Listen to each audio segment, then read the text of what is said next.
Alhamdulillah, luar biasa. Allahu Akbar. Oke, siapa yang memimpin doa dan lagu?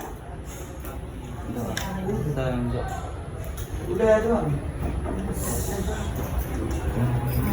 Before we study, let's pray together. Supaya digaris. Bismillahirrahmanirrahim. Raditu billahi rabba wa bil islami dina wa bil muhammadin nabiyya wa rasula. Rabbi zidni ilma warzuqna fahma wa amalan shalih. Kita mulai aja ya untuk pertemuan hari ini. Kelanjutan dari kegiatan ekonomi yaitu distribusi dan konsumsi. Nah, yang minggu pertemuan sebelumnya kita sudah membahas tentang produksi. Nah, untuk di kompetensi dasar yang pertama menganalisis peran pelaku dalam kegiatan ekonomi. Ini kita akan menjelaskan konsep distribusi, kemudian menjelaskan konsep konsumsi. Nah, kemudian menyajikan hasil analisis peran pelaku ekonomi dalam kegiatan ekonomi, yaitu menyajikan hasil analisis peran pelaku ekonomi dalam kegiatan ekonomi melalui media lisan dan tulisan. Nah, untuk tujuan pembelajaran yang ingin dicapai, ya kita di sini memakai model pembelajaran problem based learning ataupun PBL. Yang pertama, siswa mampu menjelaskan pengertian dari kegiatan distribusi secara tepat, menjelaskan jenis-jenis cara distribusi, menjelaskan pengertian dari kegiatan konsumsi, mengidentifikasi jenis-jenis pola konsumsi, dan menjelaskan teori perilaku konsumen. Nah, untuk sebelum kita masuk ke pembelajaran, ada ini video tentang brainstorming ya untuk penguatan konsep dari pemahaman pembelajaran kita untuk di kegiatan ekonomi. Oke, silahkan simak video berikut. Saat kamu bangun tidur, terus kamu merasa lapar. Ibumu belum masak untuk sarapan. Terpaksa deh, kamu membeli makanan di warung depan rumahmu. Nah, terus kamu membayarnya memakai uang jajan kamu.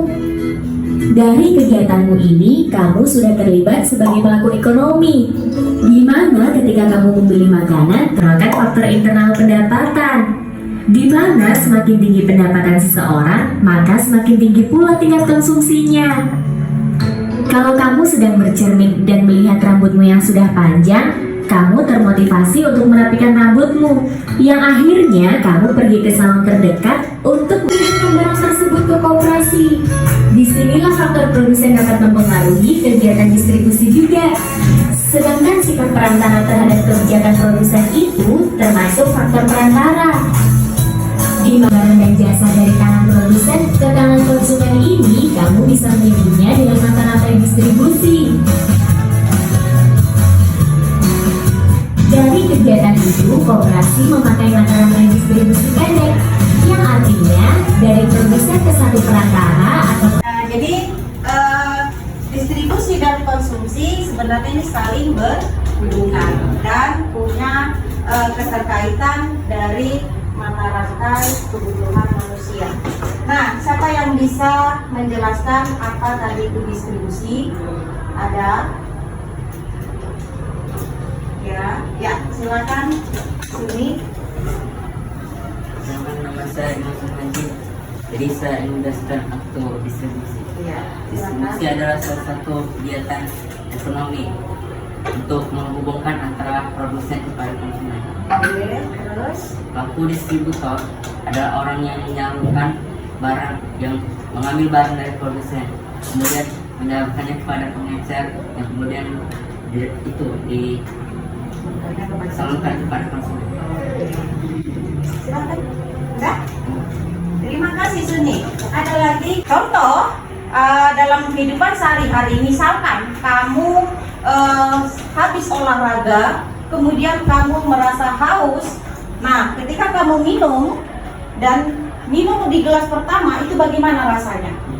puas. Nikmat, luar biasa ya. Terus kurang, minum lagi. Bagaimana kepuasannya? Apakah sama dengan gelas pertama? Tidak. Minum lagi gelas ketiga, apakah sama? Tidak. Nah, jadi di sini kepuasan yang semakin menurun. Itu disebut dengan hukum Gosen yang pertama. Ya, oke. Itu penjelasan singkat dari saya. Untuk lebih jelas agar kamu lebih paham materi ini ada beberapa kasus yang berkaitan dengan distribusi dan konsumsi. Silakan diskusikan. Apabila tidak mengerti, silakan ditanyakan. Ya. Ya. Nah, minum yang ketiga. Kamu sudah mulai minum yang keempat. Mungkin sudah nggak mau, sudah. Nah, karena apa? Kepuasannya semakin menurun. Nah, itu diukur dari hukum Gosen yang pertama. Kalau dia hukum Gosen yang kedua, walaupun dia mempunyai dua atau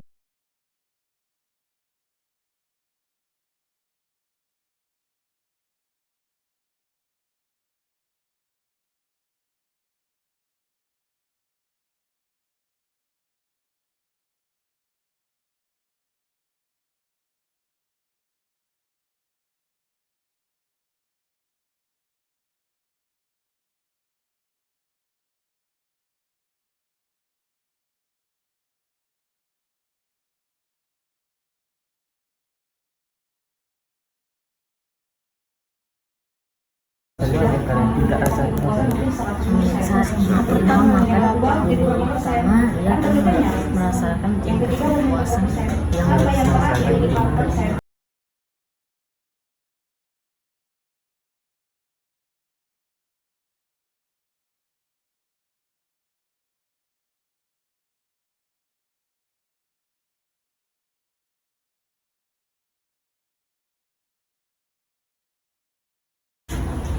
kira-kira siapa yang mau untuk kelompok diskusi yang kedua?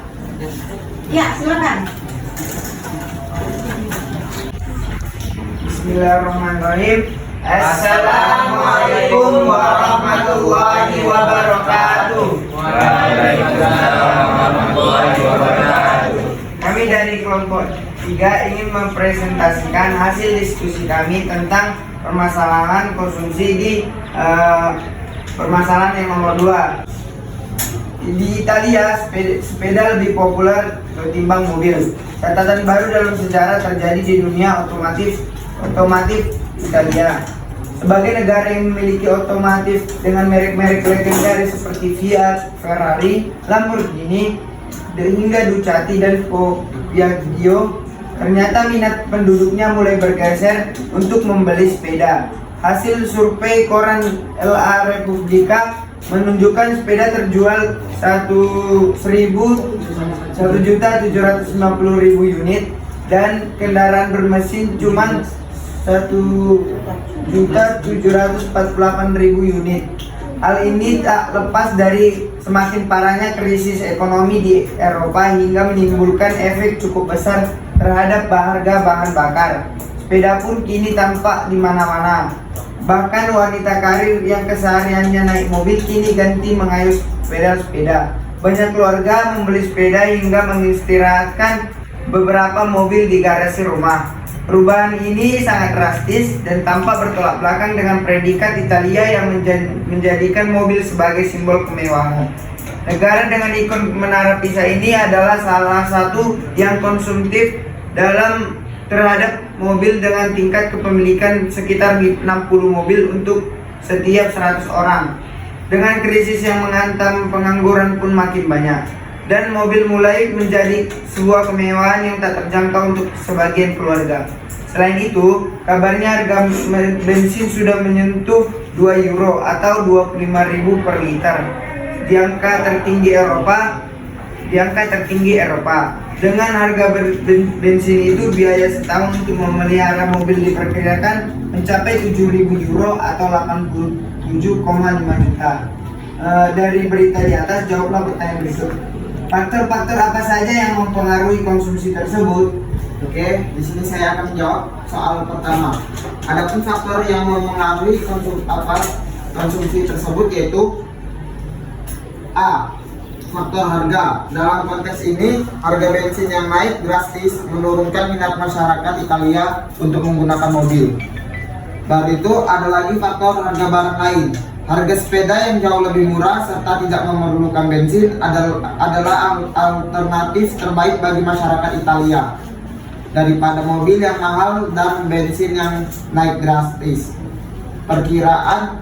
Faktor perkiraan. Konsumen yang memperkirakan berapa banyak biaya yang harus mereka keluarkan dalam jangka panjang jika kenaikan harga bensin terus berkelanjutan. Perkiraan ini akan memicu terjadinya peralihan minat konsumen kepada alat transportasi yang lain yang tidak memerlukan bensin untuk mengendarainya.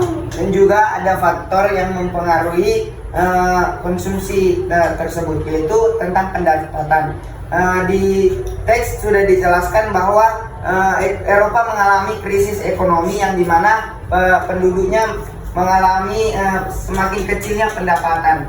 Jadi mereka harus menurunkan selera atau pola hidup mereka. Jadi mereka beralih ke sepeda yang bisa mereka penuhi untuk mencukupi kehidupan mereka sehari-hari, daripada harus membeli mobil yang dimana harganya sudah sangat tinggi dan juga harus membayar bensin yang dimana harganya juga sudah sangat tinggi. Dan juga pola lingkungan yang dimana pola lingkungan juga mempengaruhi konsumsi tersebut. Kita sudah melihat bahwa parahnya krisis ekonomi di Eropa sudah mencakup hingga sebagian keluarga yang dimana banyak keluarga yang telah mengistirahatkan mobilnya di garasi rumah.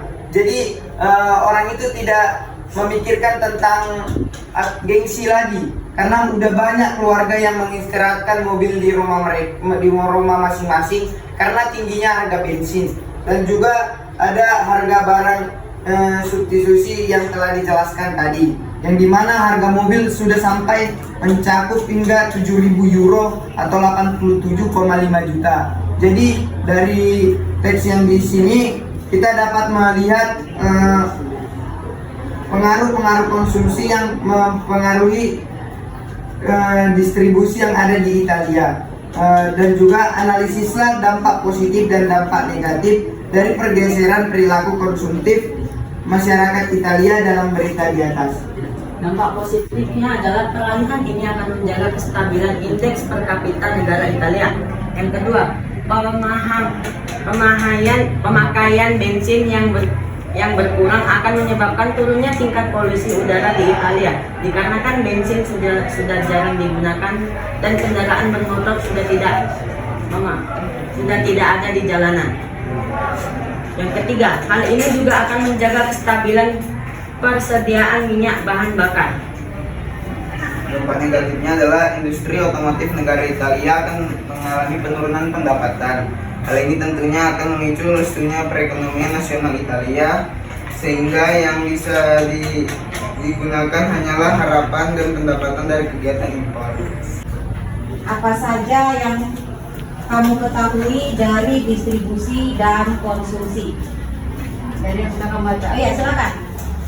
Berdasarkan kegiatan yang telah dilakukan, kesimpulan yang kami dapatkan adalah dari kegiatan ini dapat disimpulkan bahwa setiap kegiatan ekonomi, yaitu produksi, distribusi, dan konsumsi, memiliki faktor-faktor yang mempengaruhi kegiatan tersebut. Setiap faktor-faktor ini saling berhubungan dan menjadi penentu kelancaran kegiatan ekonomi.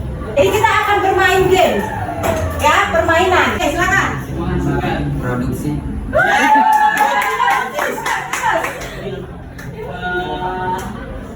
Gantian. Yang dihasilkan. Produk. Lanjut belakang. Salah, berarti lanjut. Yang di depan. Uang.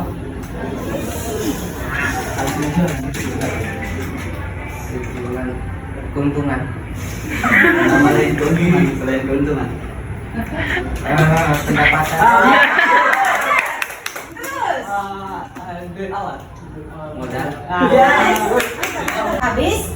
Untuk pertemuan berikutnya kita akan membahas tentang peran pelaku ekonomi. Ya, jadi dibaca, dipelajari nanti di asrama.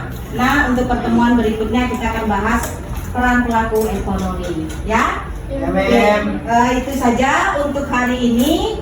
Saya sudahi dengan Assalamualaikum warahmatullahi wabarakatuh. Waalaikumsalam warahmatullahi wabarakatuh.